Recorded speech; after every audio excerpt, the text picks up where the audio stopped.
구독, 좋아요 부탁드리고. 그다음에 이상곤 곤유공법TV도 구독, 좋아요 부탁합니다.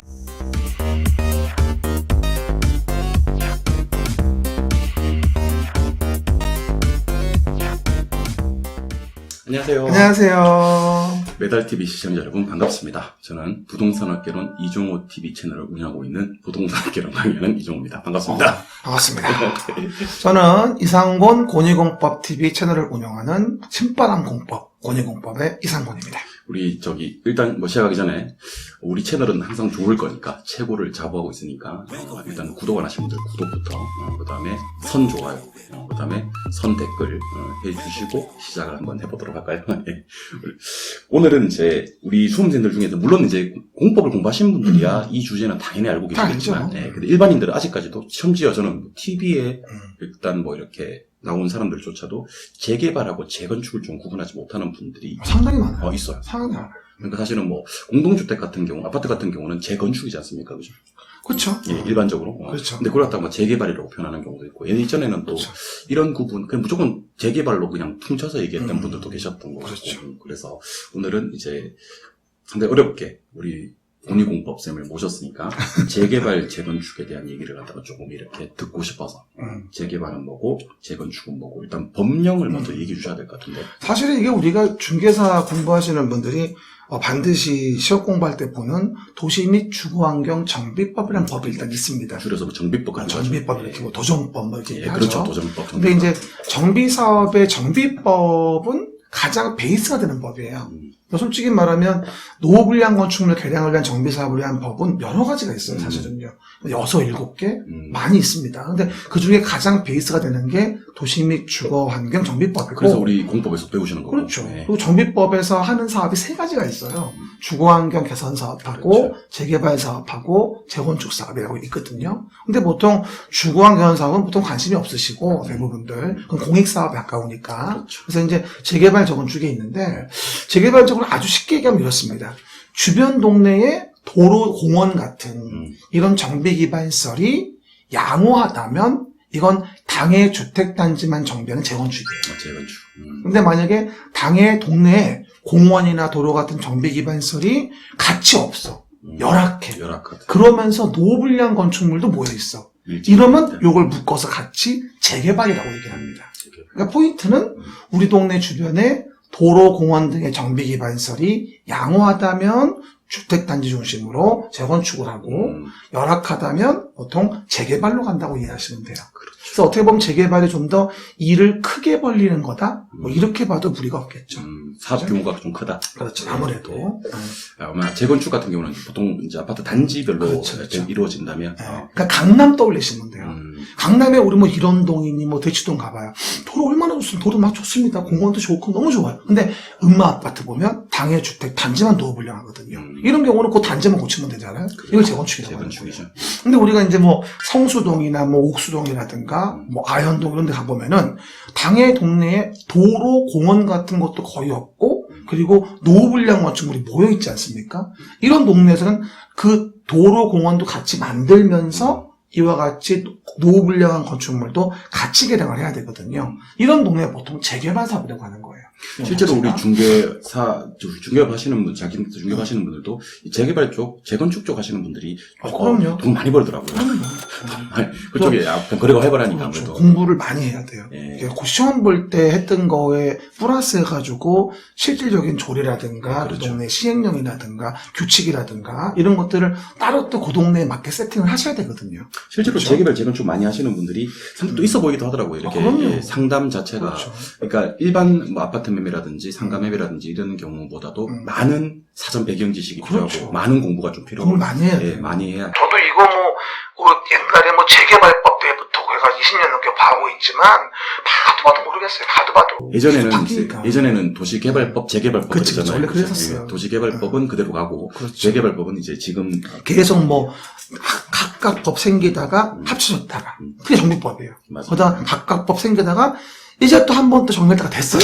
조만간 또 전면 개정이 있지 않을까 싶기도 합니다. 가봐야 알겠지만. 그리고 하나 주의할 건 재개발 사업은 주택만 짓는 사업은 아니에요. 요즘에 이제 상가나 공장 같은 거, 상업적이나 공업적에서 도시환경 개선, 상권 활성화 이런 것들도 지금은 재개발의 범주에 포함되어 있습니다. 재개발은 꼭 주택만 있는 사업은 아니거든요. 정비법 정의상으로 봤을 때 그것도 좀 주의해 주셔야 돼요. 그래서 아무래도 재개발 규모가 좀 더 커질 수 있다. 그럼요. 규모로 치면 비교가 안 되겠네. 그렇죠. 버라이어티하죠, 아무래도. 재건축. 단점은 재개발은 재건축에 비해서 그래서 조합원들의 분담금이 높은 편이에요. 왜냐하면 도로 등의 기반시설을 같이 좀 분담해줄 부분이 있기 때문에. 속도도 좀 늦. 그렇죠. 예, 그렇죠. 당연히 지연돼. 그러니까 재건축을 선호하는 거야. 돈 되니까. 빠르고 아무래도. 그렇지. 그래서 이제 재건축으로 인해서 불로소득을 얻지 않습니까? 그러니까 재건축에 대해서는 재건축 초과이익을 환수한다는 법률이 따로 있습니다. 맞습니다. 그렇죠. 그래서 재건축 초과이익 환수에 관한 법률이 그래서 따로 생긴 거고.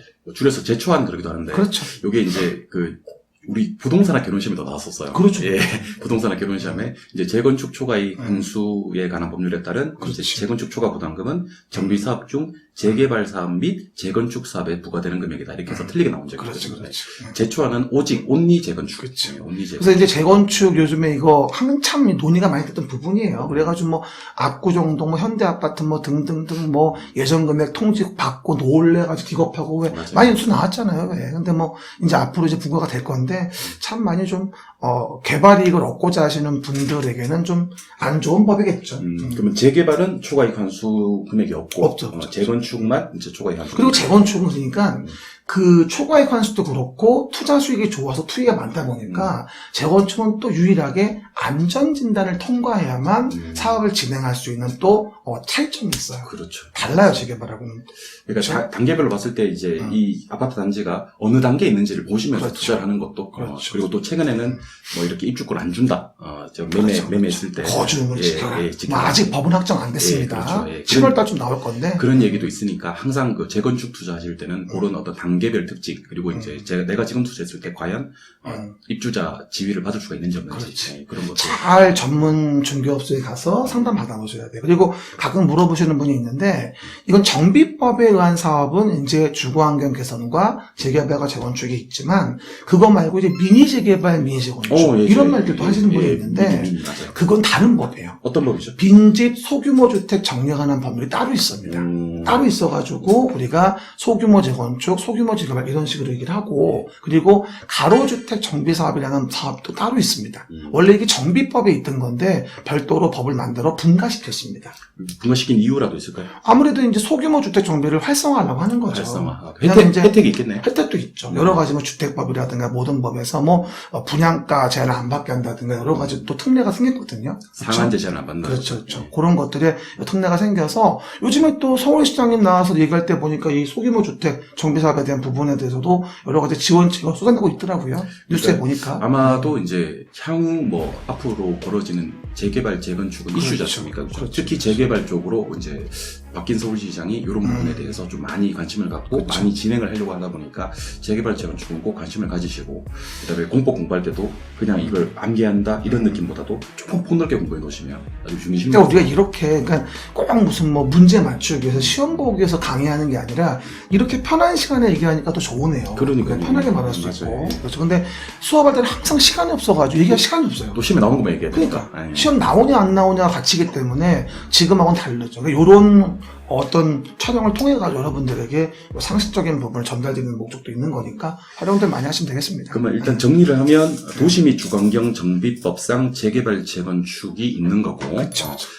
기반 시설이 양호한 지역이면 이제 재건축하고 재건축이고. 약간 불량하거나 좀 열악하다고 네, 열악하고 법에는. 정비 기반 시설 열악, 열악 노불량 건축물 밀집 이런 동네 재개발이죠. 재개발이고 재개발은 아마 규모도 좀 크고 사업도 그렇죠, 조금 이렇게 규모 자체도 크고 컴플렉스하다. 그렇죠, 그렇죠. 근데 재건축은 재개발에 비해서는 약간 규모도 좀 작고 단순할 근데 가능성이 좀 그래서 이제 투자 수익이 높으니까 탈법이 많아서 재초안도 있고 그리고 뭐 안전인단 거쳐야 되고 아무래도 일반인들은 재건축이 좀 쉽게 다가올 수도 있겠네요. 그렇죠, 그렇죠. 예. 아무래도. 그리고 이제 그런 것 말고 조그맣게 하는 사업으로 빈집, 소규모 주택 정리에 관한 법률에 의해서 뭐 미니 재개발, 뭐 미니 재건축, 뭐 가로주택 정비 사업 이런 것들이 다른 법에 있기도 하다. 이 재개발 재건축에 관심 있는 분들은 그 해당 중개업소에 가시면 정말 상당 상담 잘해 주시거든요. 그렇죠. 예. 그러니까 임장하셔가지고 실제로 그 해당 중개업소에서 어떤 물건들이 있는지, 그다음에 투자 가치는 어떻게 있을지를 갖다가 해당 중개업소 가셔가지고 한번 꼭 상담 받아보면서 또 자기 실력이 늘어나는 그렇죠. 부분도 있으니까 두세 군데, 경험해봐야 돼요. 두세 군데 상담 받아보시면 대충 이제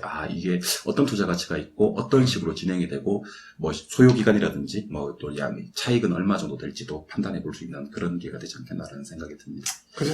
예, 우리 뭐 중개사 공부하시는 분들이야 재개발 재건축 잘 아시겠지만 일반적으로 모르시는 분들도 계시는 것 같아서 저희가 재개발 재건축에 대해서 좀 자세하게 그리고 또 빈집 소규모 주택 정리법까지도 우리 혜택까지도 있다는 거 우리 이상권 쌤이 얘기를 해주신 것 같습니다. 다음에 또 좀 더 좋은 콘텐츠로 다시 찾아뵙도록 하겠습니다. 아울러 부동산 학개론 이종호 TV도 구독 좋아요 부탁드리고 그다음에 이상곤 010법 TV도 구독, 좋아요 부탁합니다. 안녕. 다음에 안녕. 봬요.